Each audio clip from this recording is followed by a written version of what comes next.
Olá, bora conversar sobre uma coisa que tá em todo lugar, mas que a gente quase nunca para pra pensar de verdade. O direito. Mas ó, esquece um pouco aquela imagem dos livros de lei super complicados, cheios de artigos. Vamos pensar no direito como uma ideia, sabe? Uma ferramenta poderosa que pode construir ou, claro, destruir uma civilização inteira. A ideia aqui é a gente entender junto essa força que organiza a nossa sociedade. Vamos nessa? Para começar, um exercício de imaginação. Pensem comigo. Se o direito fosse uma cor, qual cor viria à mente? Para um pouco e pensa.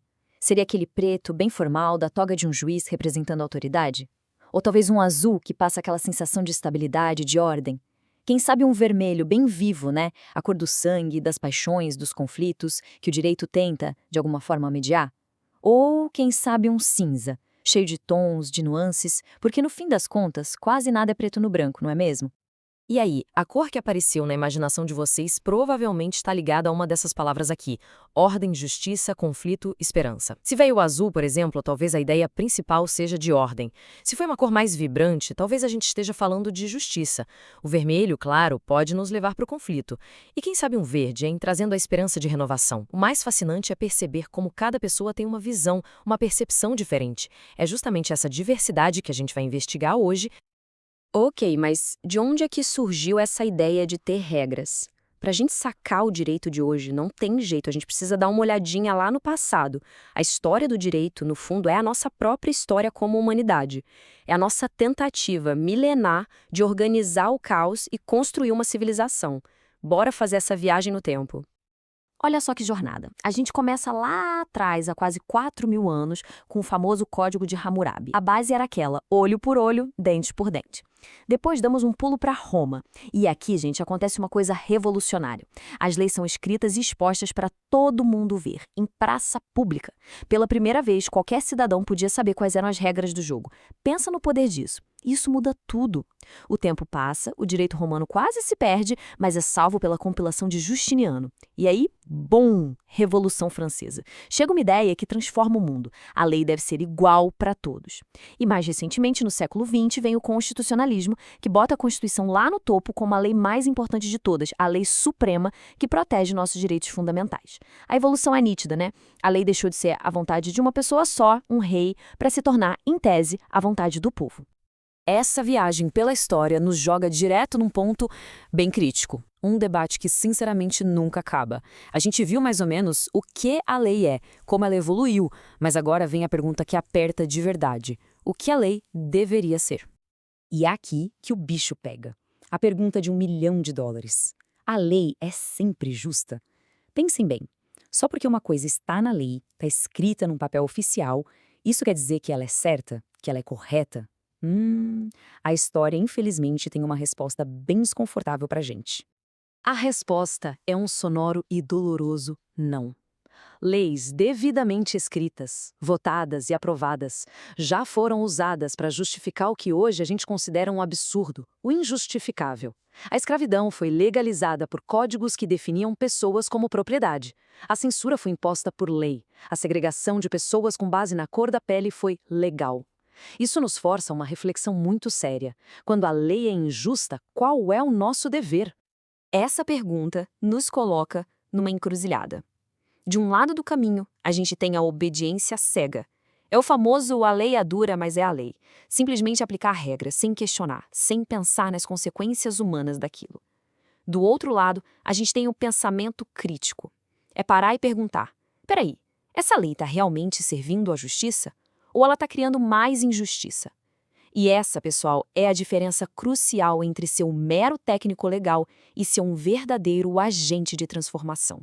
Certo, certo. Muito papo filosófico, histórico. Mas e hoje? Como é que essa história toda aparece na nossa vida, no nosso dia a dia? Chega de teoria, vamos ver o direito em ação na prática, lidando com os desafios do nosso tempo. Porque a lei não é uma peça de museu, né? Ela está viva, pulsando e mudando o tempo todo.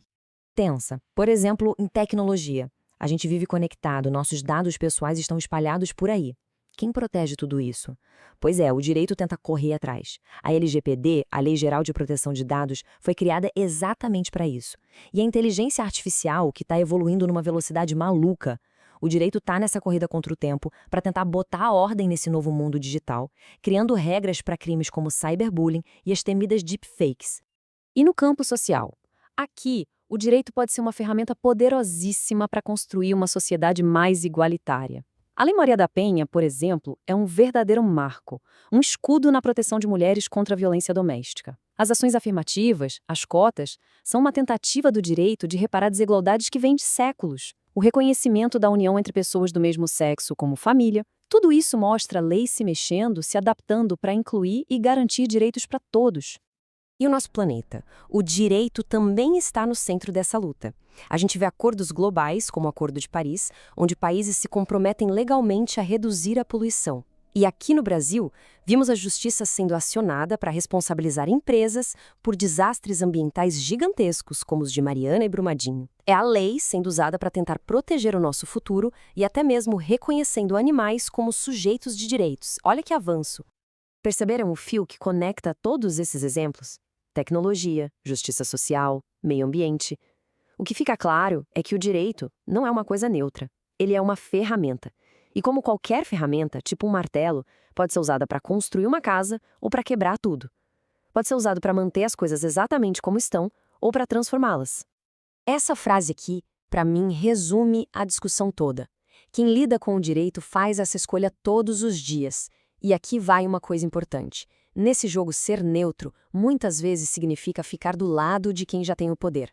O conhecimento da lei é carregar uma responsabilidade imensa. A grande questão é, o que a gente vai fazer com esse conhecimento? E a boa notícia é que existem muitos jeitos de agir. Não é preciso ser um grande jurista para fazer a diferença. Podemos começar com o básico, interpretar e aplicar a lei com responsabilidade, sabe? Olhando para as pessoas. Podemos defender causas sociais, propor mudanças nas leis que não funcionam mais e talvez o mais fundamental, educar, criar uma consciência crítica e se juntar a organizações e movimentos sociais. Usar o direito para mudança é um trabalho coletivo.